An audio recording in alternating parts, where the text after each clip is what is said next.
श्रीमान् वेङ्कटनाथार्य कवितार्किककेसरी வேதாந்தாச்சாரியவர்யோ மே சந்நிதத்தாம் சதாகிருதி.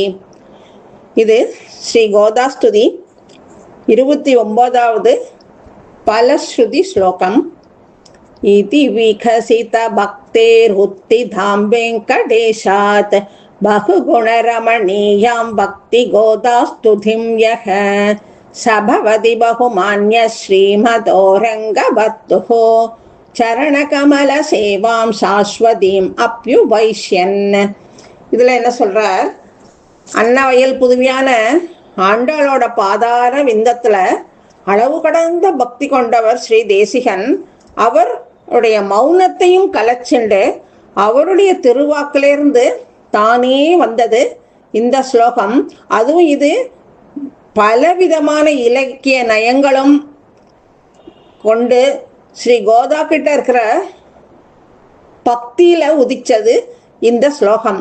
இதை தினந்தோறும் யாரெல்லாம் பாராயணம் பண்றாளோ அவ எல்லாரும் திருமாமகளோட சேர்ந்து சேவை தர அந்த திருவரங்கன் திருவடி வாரத்துல சாஸ்வதமான பரிபூர்ணமான கைங்கரியத்தை பெறுவார்கள். அதுவும் எப்படி? பரிபூர்ண பக்தி கொண்ட விஷ்ணு சித்தர் எப்படி பெரியாழ்வாருங்கிற பேர் கொண்டு எல்லாராலும் மதிக்கப்படுறாரோ அதே மாதிரி மோட்ச சாம்ராஜ்யத்துல போய் இன்பம் அடைவர் அப்படிங்கிறார். இன்னும் என்னன்னா, போன 28வது ஸ்லோகத்துல நகஹ்ருதி அப்படிங்கிறார். அப்படின்னா ஹிருதயத்துல உறைந்து இருக்கணும் அப்படின்னு சொல்றார். அதே ஸ்ரீ தேசிகனோட தனியல்ல அவருடைய திருக்குமாரர் சந்நிதத்தாம் சதாகிருதி அப்படிங்கிறார் நயினாச்சாரியார். அவரும் தன்னுடைய மனசுல தன்னுடைய திருத்தகப்பனாரும் ஆச்சாரியருமான ஸ்ரீ தேசிகன் அவருடைய ஹிருதயத்துல நிலைச்சு இருக்கணும், எப்பொழுதும் சதா எப்பொழுதும் நிலைச்சு இருக்கணும் அப்படிங்கிறார். சர்வதேச சர்வகால சர்வ அவஸ்தையிலும் நம்ம எப்படி எம்பெருமான் கிட்ட கைங்கரியம் கேட்கிறோமோ அதே மாதிரி இவர் தன்னுடைய ஆச்சாரியரும் திருத்தகப்பனாரும் ஆன ஸ்ரீ தேசிகன் கிட்ட தன்னுடைய ஹிருதயத்துல எப்பவும் இருக்கணும் அப்படின்னு கேட்கிறார்.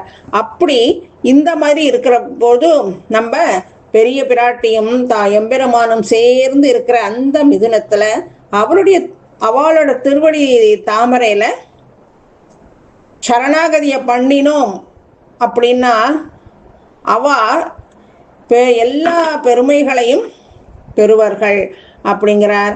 யாருன்னு நல்ல விகாசமா இருக்கிற பக்தியோட இருக்கிற ஸ்ரீ தேசிகன் கிட்ட இருந்து வந்த இந்த கோதாஸ்துதியை யாரெல்லாம் சொல்றாளோ அவ எல்லாருமே பெருமைக்கு ஆளாவார்கள் அப்படிங்கிறார். அதேதான் ஸ்ரீஸ்துதியில உபஜித குரு பக்தே அப்படிங்கிறார். பக்தியா விளைஞ்சதுங்கிறார். பக்தி வளர்ந்தது அங்க. இங்க பூஸ்துதியில விரச்சிதம் அப்படிங்கிறார். பக்தியால இயற்றப்பட்டது பூஸ்துதி. அதே இந்த கோதாஸ்துதி பக்தியால மலர்ந்தது இந்த இடத்துல. இதே கோதாஸ்துதியை இப்பேற்பட்ட இந்த கோதாஸ்துதியை சேவிக்க சேவிக்க மனசுல நிம்மதி கிடைக்கும். அதே இந்த கோதாஸ்துதியில பலவிதமான குணங்களும் சொற்சுவையும் பொருட்சுவையும் இருக்கு. இந்த கோதாஸ்துதிய ஃபுல்லா நம்ம சொல்லாட்டாலும் ஸ்ரீ கோதாஸ்துதி அப்படின்னு சொன்னா கூட பொழுதும் நமக்கு மோட்சத்துல கைங்கரிய சாம்ராஜ்யம் கிடைக்கும். அநேக குணங்கள், பகுகுணம், ரமணீயம், அழகு அப்படி இருக்கிறது இந்த ஸ்துதி. ஆண்டாள் அப்படிங்கிற பூ பெரியாழ்வார் தோட்டத்துல பூத்து மலர்ந்தது. அதே ஸ்ரீ தேசியன் மனம்ங்கிற தோட்டத்துல கோதாஸ்துதி பக்தியால மலர்ந்திருக்கு. அததான் திருப்பாவேல 30ம் தப்பாமே அப்படிங்கிற மாதிரி இந்த கோதாஸ்துதியில 29ம் தப்பாமே சொல்ற எல்லாருக்கும் தாயாரும் பெருமாளும் கொண்டாடி அவர்களுக்கு கஷ்டம் இல்லாத, எந்த விதமான வருத்தமும் இல்லாத மோட்சத்துல நமக்கு கைங்கரியத்தை கொடுத்து எப்பவும் இன்பமாக இருக்கும்படி செய்வார்கள் அப்படிங்கிறார். அதே தான் ஸ்ரீ ராமானுஜரும் அத்தைவ ஸ்ரீரங்கே சுகமாஸ்வ அப்படிங்கிறார். ஸ்ரீரங்கத்துல இருந்தாலே போறோம், சுகமா இருக்கலாம் அப்படின்னு சொல்லி சொல்றார். அதே ஸ்ரீ தேசியன் இந்த கோதாஸ்துதியில எப்படியெல்லாம் அனுபவிச்சு சேவிச்சிருக்கார் பார்க்கலாம். சரணம் அடைஞ்சதும் ஒதுங்கி இருந்தார் ஸ்ரீ தேசியன். அவரை மௌன விரதத்தை கலைச்சி பேச வச்சா நல்ல வாக்கு அருளும்படி பிரார்த்திக்கிறார். கவிகள்லாம் வாக்கு வன்மை பெறா. இந்த கோதாஸ்துதியால இவ்வளவும் நமக்கு கிடைக்கிறது. கோதையால பாவிகள் கூட எம்பெருமானோட அருளை பெறா. ஏன்னா தாயாராச்சு புருஷகாரம் பண்ணி எம்பெருமான் கிட்ட நம்மள சேர்த்து விடுறா. இந்த கோதாவால 6 புண்ணிய நதிகளுக்கு ஏற்றம் கிடைக்கிறது. வால்மீகி மகரிஷிக்கு வாக்கு வன்மை அப்படி அந்த ஏற்றம் அவருக்கு கிடைக்கிறது. ஆழ்வார்கள் எல்லாரும் கோதைய அனுசரிச்சு எம்பெருமான அனுபவிக்கிறா. கோதைக்கு பெரிய பிராட்டி கிட்ட சாமியம் உண்டு. கோதையால பெரியாழ்வாருக்கு கிடைச்ச பெருமை என்ன, பெரிய ஆழ்வார் அப்படிங்கிற பெயரும் பெற்றிருக்காரே. அது மட்டுமா, தென் திசைக்கு ஏற்றம் கொடுத்திருக்கா. கோதாவரிக்கு கோதாவால ஏற்றம் கிடைச்சிருக்கு. அது மட்டும் இல்ல, தாயாரோட கல்யாணத்தும் போது தோழிகள்லாம் பரிகாசம் பண்றா. கோதையோட மாலையில வண்டுகள் என்னமா சந்தோஷிச்சுண்டு ரீங்காரம் விட்டுண்டு மகிழ்ச்சியா இருக்கு, சந்தோஷப்படுறது. அதே கோதையோட சூடி களைஞ்ச மாலையால வனமாலையை காட்டிலும் ஏற்றம் கிடைச்சிருக்கு. கோதாவோட திருமணத்துக்கு வண்டுகள் ரீங்காரம் விட்டுண்டு மங்களவாத்தியம் இசைக்கிறது. அதே இந்த கோதாவோட சூடி களைஞ்ச மாலையால அரங்கனுக்கும் ஆனந்தமான ஆனந்தம். அப்படி சூடி களைஞ்ச மாலை மட்டும் போறாதான், வஸ்திரம் மாலைகள் இது எல்லாத்தையும் அரங்கன் சூட்டிண்டு பட்டாபிஷேகம் பண்ணிக்கிறான்.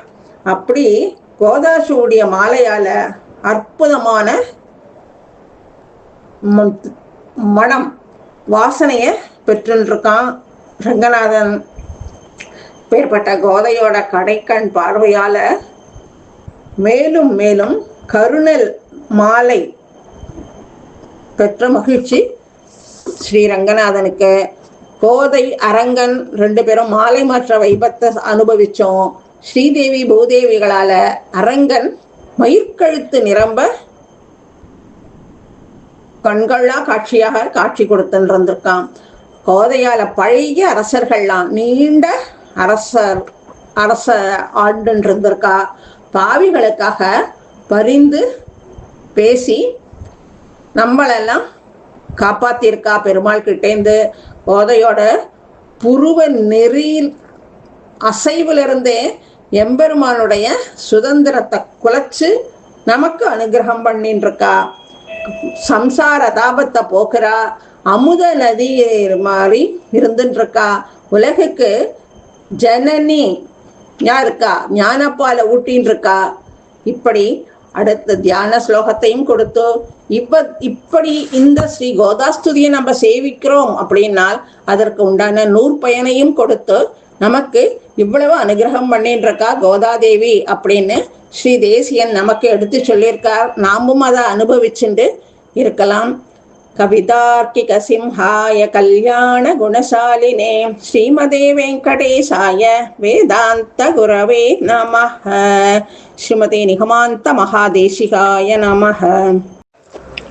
ஸ்ரீ ஆண்டாள் திருவடிகளே சரணம்.